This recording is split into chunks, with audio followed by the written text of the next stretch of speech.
बिस्मिल्लाहिर्रहमानिर्रहीम, अस्सलाम वालेकुम। कल से स्टूडेंट्स एक ही सवाल कर रहे हैं एसएमएस, व्हाट्सएप और कॉल वगैरह करके कि फेडरल गवर्नमेंट ने जो अनाउंसमेंट की है कि 9, 10 और इंटर के पेपर्स प्रमोट हो रहे हैं, कि क्या ये बात हकीकत है या नहीं। मैं इस वक्त मुखातिब हूँ कराची बोर्ड के स्टूडेंट से।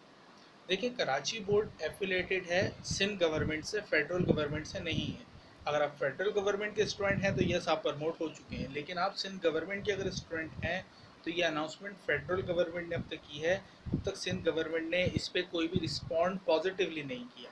कल एक रिस्पॉन्ड आया है, लेकिन वहाँ पे ये कहा गया है कि हम इस पर मुशावरत करेंगे, मीटिंग करेंगे, उसके बाद इस पर हतमी फैसला किया जाएगा।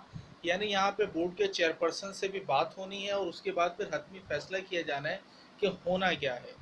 तो अभी से जो स्टूडेंट पूछ रहे हैं कि क्या फिर हम लीडो वगैरह खेलना शुरू कर लें, पबजी वगैरह खेल लें, तो उनसे मेरी रिक्वेस्ट है कि अभी बेटा आपके एग्ज़ाम मुकम्मल तौर पे कैंसिल नहीं हुए हैं। अब तक सिर्फ फेडरल गवर्नमेंट ने ये बात अनाउंस की है, और हमारा कानून भी ये कहता है कि सूबे अपने फैसला करने में खुद मुख्तार हैं। लिहाजा अब तक फेडरल गवर्नमेंट के फैसले को अब तक सिंध गवर्नमेंट ने एक्सेप्ट नहीं किया है। सिंध गवर्नमेंट ने इसको मज़ीद इसकी तौसीह नहीं की है। और सबसे जो ऑथेंटिक आपके पास जो इजाज़त होगी, या सबसे ऑथेंटिक जो यहाँ पे हम कहेंगे कि हाँ अब रिलैक्स हैं, वो आपके इंटर बोर्ड से रिलीज़ होने वाला नोटिफिकेशन होगा, इंटर और मैट्रिक बोर्ड से।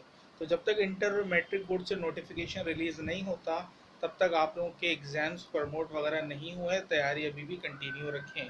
क्योंकि अगर ट्रैक रिकॉर्ड देखें तो फेडरल गवर्नमेंट और सिंध गवर्नमेंट का ट्रैक रिकॉर्ड यही रहा है कि दोनों एक दूसरे के फैसले में एक दूसरे के अपोजिट हो रहे हैं।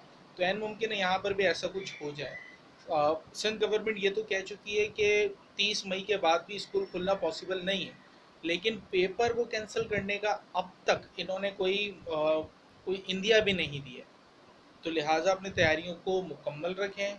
अगर ऐसा हो जाता है तो ठीक है, हिफाजती नुक्ता नज़र से।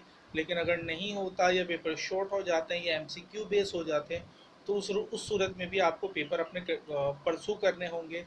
तो अपनी तैयारियां भरपूर रखें। तो best of luck for your exams. अगर होते हैं तो, अगर नहीं होते हैं तो इस काम को किसी पॉजिटिव चीज़ में लगाएं। फजूल चीज़ों में, फजूलियात में मेरा मशवरा ना लगिएगा। अल्लाह हाफ़िज़।